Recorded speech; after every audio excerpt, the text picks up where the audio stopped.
Hi guys, welcome to Techagenius Academy.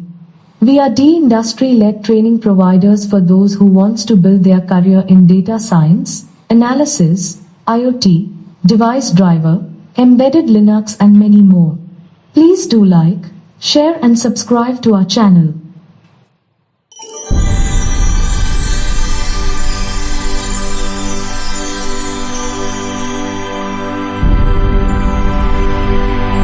Hi everyone, this is Surabhi Agrawal with yet another video for data science. I realize it has been long time since I have created a video for data science and I apologize for this great delay. Today we are going to talk about linear regression, polynomial regressions and regression tree. I suppose we were working with decision trees in our last session, and before we go on to any practical use of the decision tree, I thought of first working with these three expressions and then going back to decision tree so that we can understand the flow of machine learning algorithms properly. So linear regression is one of the most attractive, well-known, understood algorithm in statistics and machine learning. If you remember equations like y is equals to ax plus b, those kinds of equation we used to have in school to solve for. So these are nothing but a very simplified example of linear regression. In school, what we learned was very simplified, and what we are going to do now with machine learning is going to be little sophisticated and robust. The only difference is this. Now it is going to be robust and sophisticated, but the principles are as easy as what we had done in school.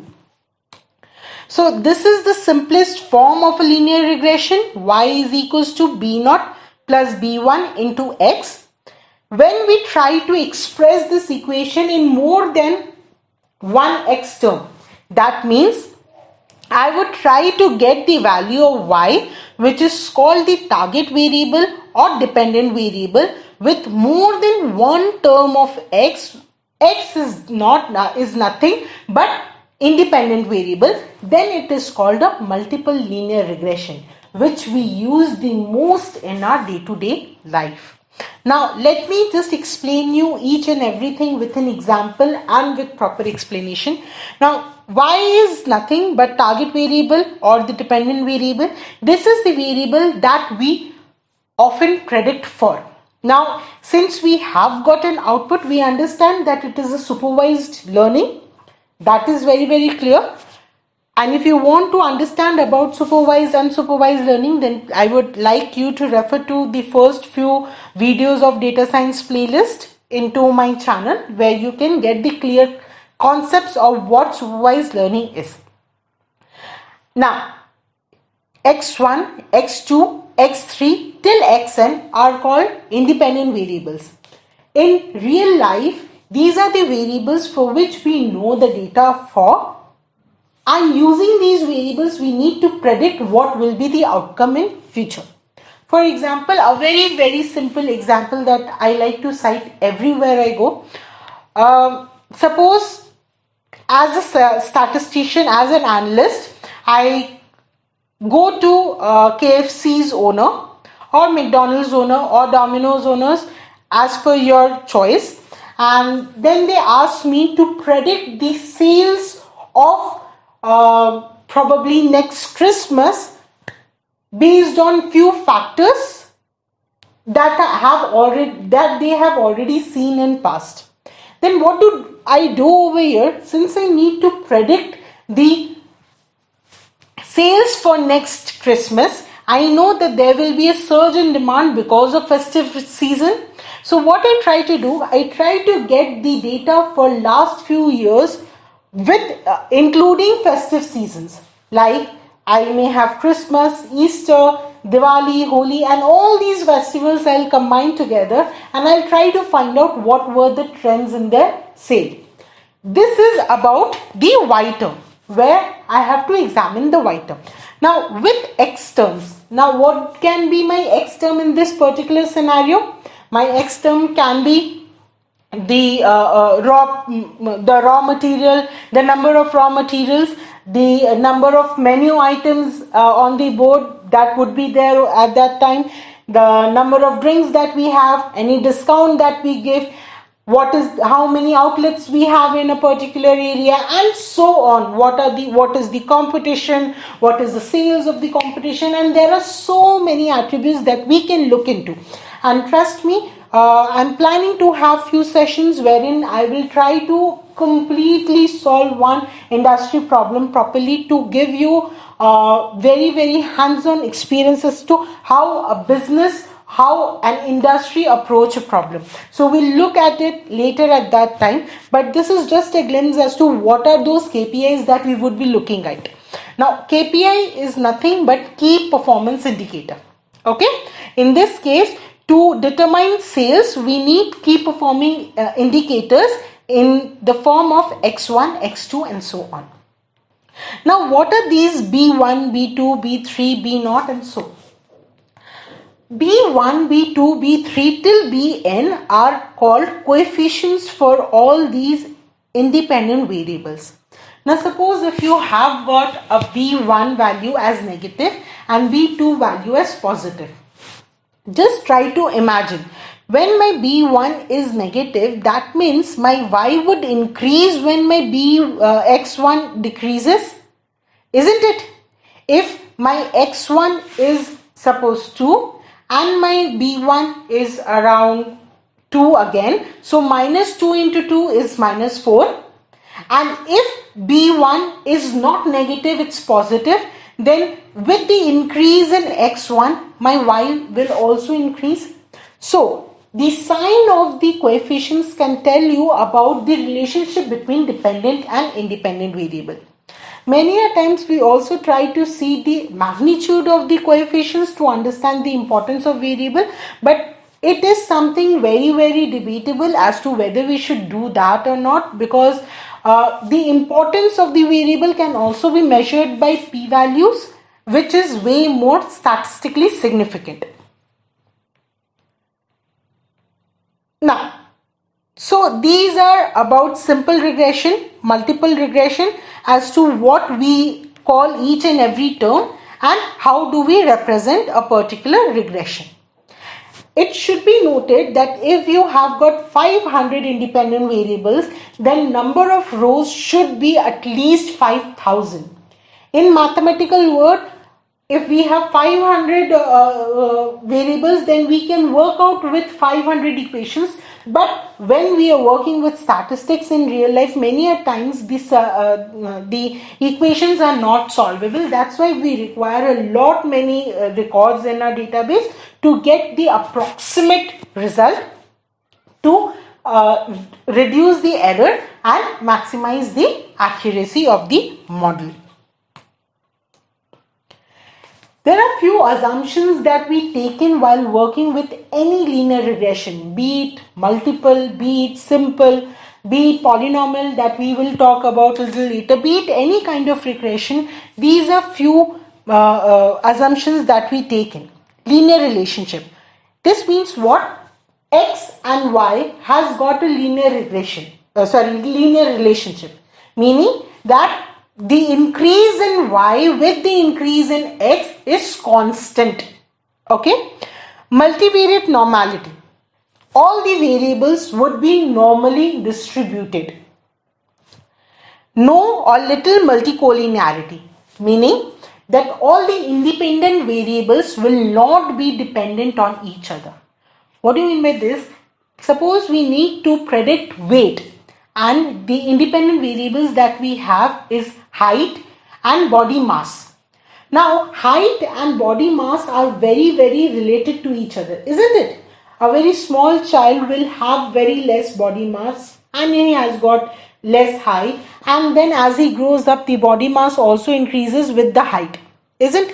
So if we include both height and body mass into the equation, then my equation would become biased and I would have the same expression twice.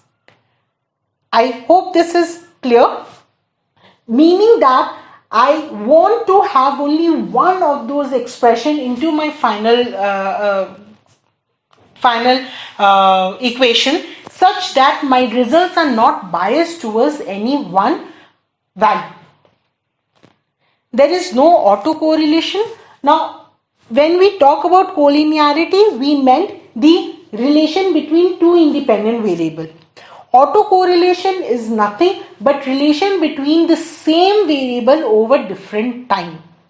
That means there should not be any relationship. For example, if we take the scenario with KFC, then the sale that I am going to have tomorrow should not be dependent upon the sale that I have today. Of course, in this case, with the sales in 2 different days will not be dependent to each other. That means they are not dependent on each other. That means there is no autocorrelation in that particular scenario. Okay? Homoscedasticity. That is the last one. Now, what do you mean by homoscedasticity? That the variation on the complete series is equal. Homoscedasticity, homo means same, skedasticity is variability. The variance should not vary with time. Now, we will talk about polynomial regression. Now, we talked about one of the assumption that it should have a linear regression. Suppose x and y has got a relation like this. Now, this is not a linear regression, and if we do a simple linear model, we would get a line like this, and this would increase the error rate for all these points. And at a certain point, now the next point for this would be here, then here, then here. But now this line would go over here. Now with time, we would get a larger and larger error. Thus, a simple linear model cannot be applied for a scenario like this. Here we use a polynomial model. What does that mean? That instead of using x, x2, x3, we would use the square, cubed and to the power n values of variables to find out the value of x. This principle, you can say, is just the principle of changing the feature space. Now, if you remember, when we were doing some examples in school, we often used to write z is equals to 2x square and replace all the values with 2x square with z. Suppose we have got 4x to the power 4, we would just make it 2z, isn't it? Now that is the same scenario over here. What we will do, we will just replace this x square with other independent variable as suppose z1, and will create a linear regression on that. So z1 is a linear variable, but beneath it there is a polynomial expression. Thus that is why it is called a polynomial regression model. Now we will talk we'll talk a little about correlation. Correlation is a statistic that measures the degree to which two variables move in relation with each other. Now, if you look at this, with the increase of x, my y is also increasing. So this is positive correlation. If you look at this, with the increase in x, my y is decreasing. So this is negative correlation. And over here, all these points are scattered in such a way that I cannot find any relation between x and y. Thus, here I have no correlation. You can say the range of the correlation is between -1 to 1. -1 means highly negative correlated.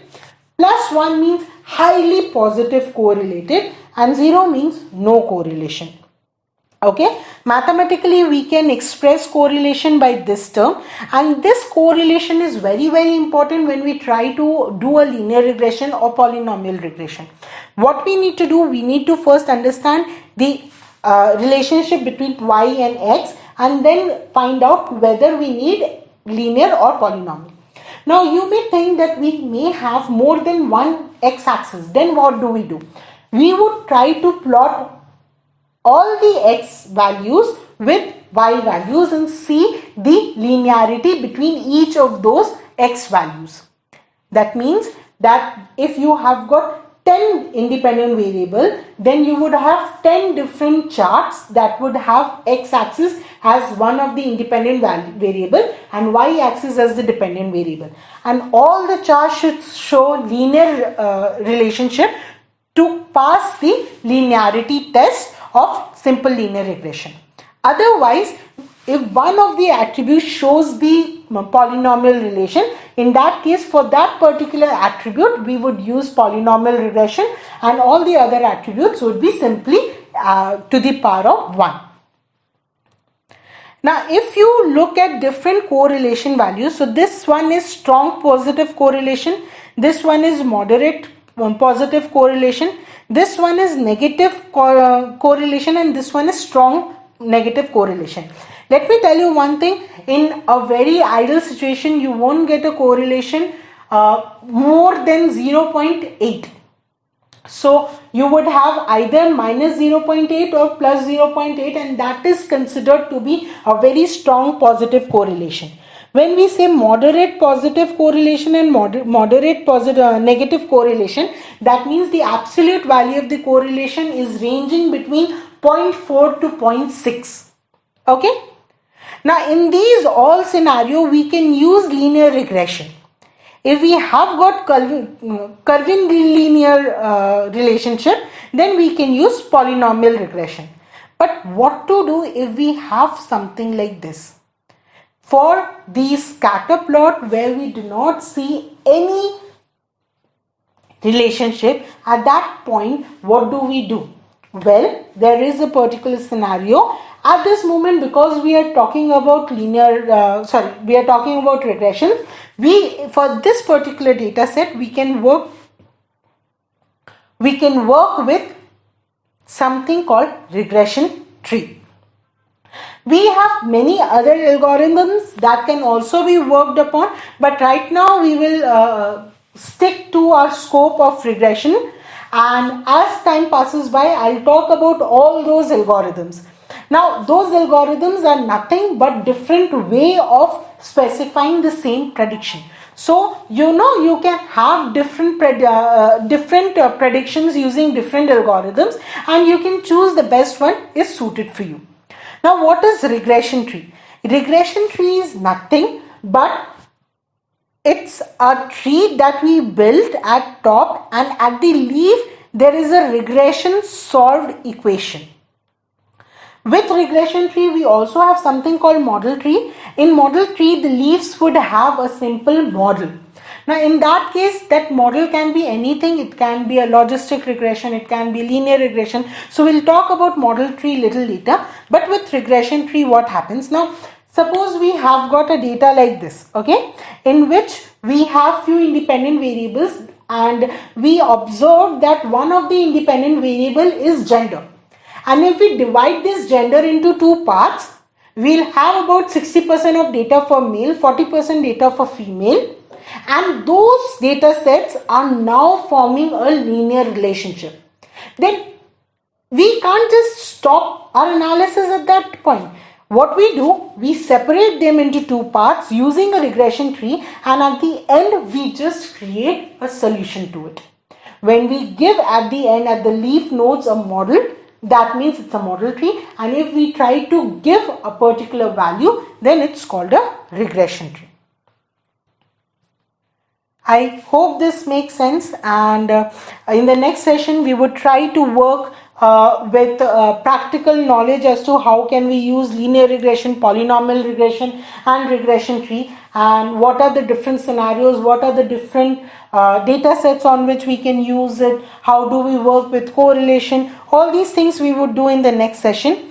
We would understand the importance of each one of them and where we can use one method and not the other. I would like to thank you all for sharing this experience with me. Please do like, share and subscribe to our channel, and look forward to many more videos with us. Thank you so much.